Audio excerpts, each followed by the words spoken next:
찬송가 338장 함께 찬송하심으로 11월 3일 화요일 새벽 예배를 하나님께 드리겠습니다. 찬송가 338장입니다.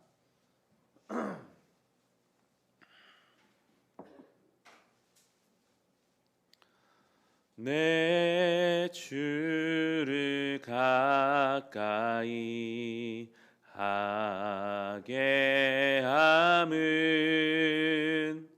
십자가 짐 같은 고생이나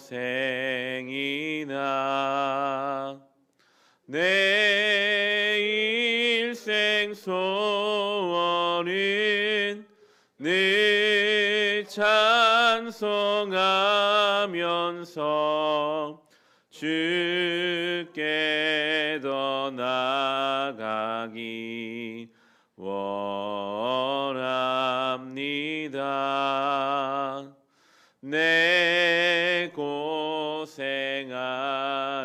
것 옛 야곱이 돌베개 베고 잠 갔습니다.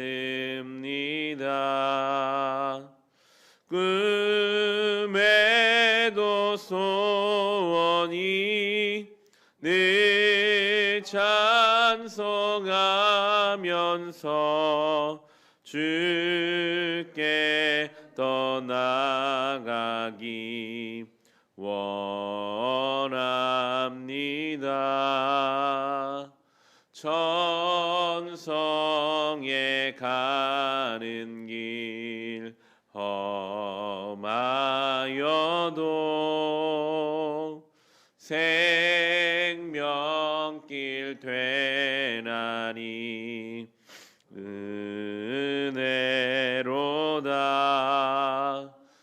천사 날 부르니 늘 찬송하면서 주께 떠나가기 원합니다.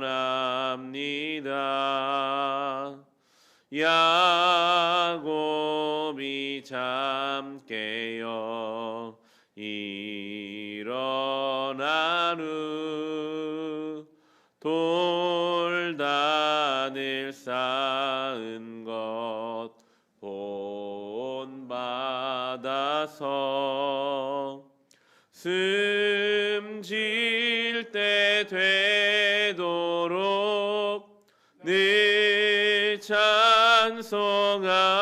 찬송하면서 주께 더 나아가기 원합니다.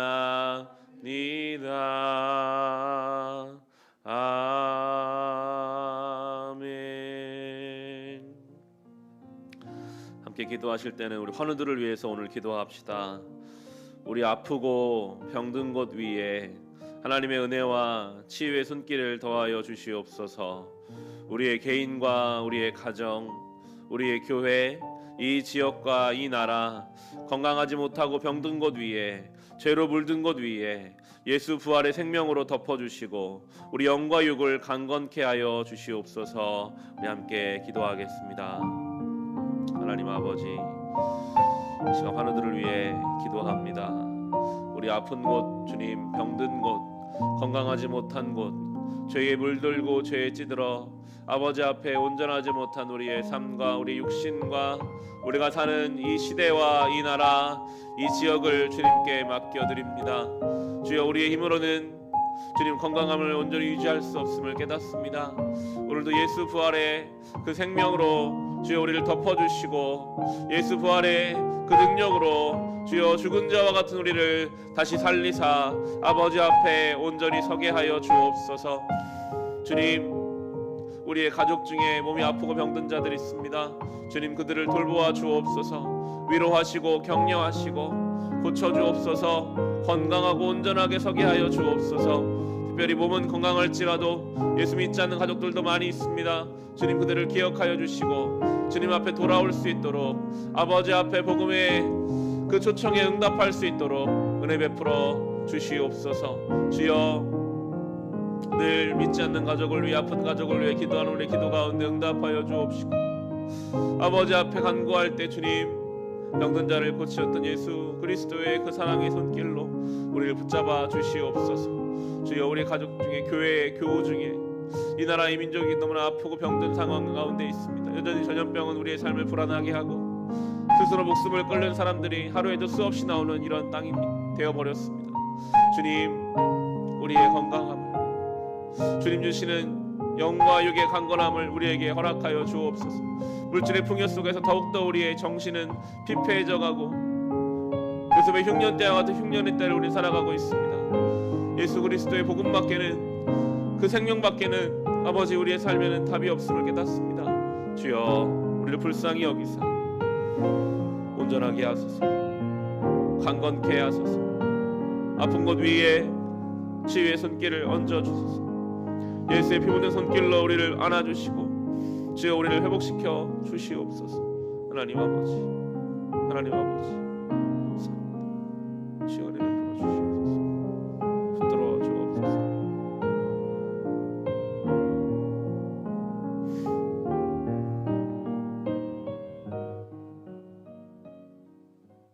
하나님 우리의 병든 곳 온전하지 못한 곳 건강하지 못한 모든 영역을 주님 앞에 맡깁니다.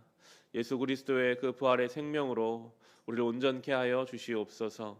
특별히 주님 몸은 건강할지라도 여전히 예수 믿지 않는 사랑하는 가족들도 있습니다. 주여 그들을 기억하여 주옵시고 주님 앞에 온전히 엎드려 복음의 생명을 경험하게 하여 주옵소서. 예수님의 이름으로 기도합니다. 아멘. 오늘 주신 말씀 함께 보겠습니다. 데살로니가 전서 2장 10절부터 20절까지의 말씀입니다. 데살로니가 전서 2장 10절부터 20절까지의 말씀입니다.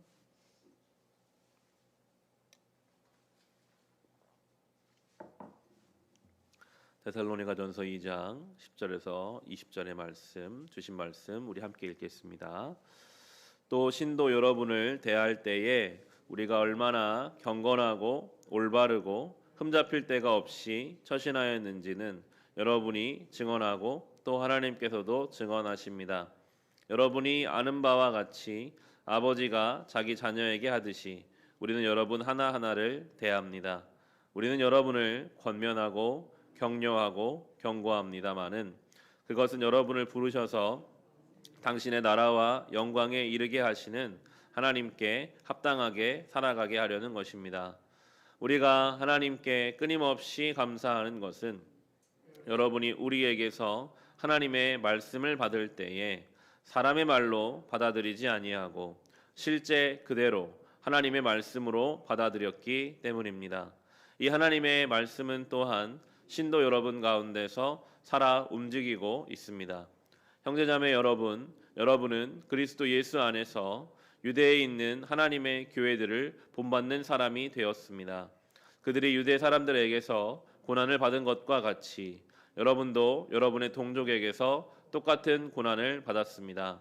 유대 사람은 주 예수와 예언자를 죽이고 우리를 내쫓고 하나님을 기쁘게 해드리지 않고 모든 사람에게 적대자가 되었습니다. 그들은 우리가 이방 사람에게 말씀을 전해서 구원을 얻게 하려는 일까지도 방해하고 있습니다. 그리하여 그들은 자기의 죄의 분량을 채웁니다. 마침내 하나님의 진노가 그들에게 이르렀습니다. 형제자매 여러분, 우리가 잠시 여러분을 떠난 것은 얼굴이요 마음은 아닙니다. 우리는 얼굴을 마주하고 여러분을 볼 수 있기를 간절히 바라고 있습니다. 그러므로 우리는 여러분에게로 가고자 하였고 특히나 바울은 한두 번 가고자 하였습니다. 그러나 사탄이 우리를 방해하였습니다. 우리 주 예수께서 오실 때에 그분 앞에서 우리의 희망이나 기쁨이나 자랑할 면류관이 무엇이겠습니까? 그것은 여러분이 아니겠습니까? 여러분이야말로 우리의 영광이요 기쁨입니다. 아멘. 데살로니가 전서는 바울이 직접 데살로니가에 가서 전도한 사람들에게, 우리가 살펴봤지만 바울은 그들을 자기 목숨을 줄 만큼 사랑하고 있습니다. 너무나도 사랑하는 영적인 자녀들에게 한 글자 한 글자 마음을 담아서 기도하는 마음으로 쓴 서신입니다. 거기에는 다른 얘기가 없어요. 영적인 충고, 영적인 조언이 담겨 있습니다. 여러분, 얼마나 그 편지가 기도와 영성으로 쓰여졌으면 성경에 들어갔을까요? 하나님이 바울과 데살로니가 교회 관계를 사용하셔서 오늘 우리에게도 말씀해 주고 계십니다. 이것은 바로 이 시대에 우리를 향한 하나님의 조언이고 신앙의 충고로 우리가 받아들여야 하겠는데요. 12절에 보시면 이렇게 가르쳐주고 있습니다. 우리는 여러분을 권면하고 격려하고 경고합니다마는 그것은 여러분을 부르셔서 당신의 나라와 영광에 이르게 하시는 하나님께 합당하게 살아가게 하려는 것입니다. 하나님 나라에 합당하게 살아가는 것, 그것이 있다면 합당하지 않은 모습도 있는 것이겠죠. 권면하고 격려하고 경고하는 이유는 분명합니다. 하나님 나라에 합당하지 않은 것들은 내려놓고 하나님 나라에 합당한 삶이 되게 하기 위해서 권면하고 격려하고 경고하는 것입니다. 오늘도 우리의 삶을 향해 하나님께서는 바울과 같은 존재를 보내셔서 성경 말씀을 통해서, 상황을 통해서, 사람을 통해서 때로는 우리를 권면하시고 때로는 우리를 격려하시고 때로는 우리를 경고하실 것입니다. 그 목적은 분명합니다. 우리를 합당하게 만들어 가시기 위해서. 우리는 늘 깨어 있어야 합니다. 이것이 나에게 주시는 하나님의 권면은 아닐까. 내가 이 길을 가다가 좀 지쳤을 때 하나님 나에게 주시는 이거 칭찬과 격려의 말씀은 아닐까. 이것이 나에게 주시는 경고는 아닐까. 늘 우리는 하나님 앞에 합당하게 살아가기 위한 주님의 음성에 귀를 기울일 수 있어야 하겠습니다. 그리고 이어지는 13절에 보시면 우리가 하나님께 끊임없이 감사하는 것은 여러분이 우리에게서 하나님의 말씀을 받을 때 사람의 말로 받아들이지 아니하고 실제 그대로 하나님의 말씀으로 받아들였기 때문입니다. 이 하나님의 말씀은 또한 신도 여러분 가운데서 살아 움직이고 있습니다. 이 데살로니가 교인들은 그냥 바울의 말로 듣지 않았습니다. 하나님의 말씀으로 들었습니다. 살아있는 하나님의 말씀을 대한다는 태도로 들었을 때 그들 가운데 이 말씀이 살아있고 운동력이 있어서 역사했던 것이죠. 말씀을 대하는 태도가 너무나도 중요합니다. 저희 아이들이 요즘 감기에 걸려서 병원에 좀 다니고 있는데요. 병원에서 진료를 받고 이제 1층에 있는 약국에 가면 두 아이가 다 지금 감기 걸려 있으니까요. 근데 좀 상태가 조금씩 달라서 약을 막 다양하게 주세요. 그러면 저와 저희 아내는 귀를 기울이고 듣습니다. 이거는 잠잘 때 먹어야 되고 이거는 하루에 2번 먹여야 되고 그거를 귀 기울여서 듣고 기억하려고 하죠. 왜냐하면 잘못 먹이고 잘못 들으면 아이의 건강에 영향을 미칠 수 있기 때문입니다. 어떤 사람이 의사나 약사의 말을 귀 기울여 듣지 않겠습니까? 나의 육신의 건강과 직결되기 때문에 열심으로 들을 것입니다. 그런 생각을 했습니다. 말씀 묵상하면서 우리가 내 건강을 위해 약사의 말도 의사의 말도 귀 기울여 듣는데 그것과는 비교할 수 없는 우리의 영혼과 우리의 삶에 대한 하나님 말씀에 대해서는 얼마나 귀를 기울이고 있는가. 그저 나 듣고 싶은 이야기만 듣고 나 듣기 싫은 이야기, 내가 지금 분주하다 그러면 얼마든지 하나님 말씀은 뒤로 밀어버리는 그러한 인생이라면 얼마나 위태로운 인생입니까? 얼마나 그 인생이 하나님 앞에서 어리석은 인생이겠습니까? 우리는 늘 귀를 기울여야 합니다. 주의 말씀이 나의 영혼뿐만 아니라 우리의 가정에도 우리의 주변의 모든 사람들의 영향을 미칠 수 있는 줄로 믿고 살아있는 주의 말씀 앞에 우리는 귀를 기울여야 하겠습니다. 그리고 오늘 본문의 마지막 내용 19절 20절에서 우리는 바울 이 사람의 삶의 가치를 살펴볼 수 있는데요.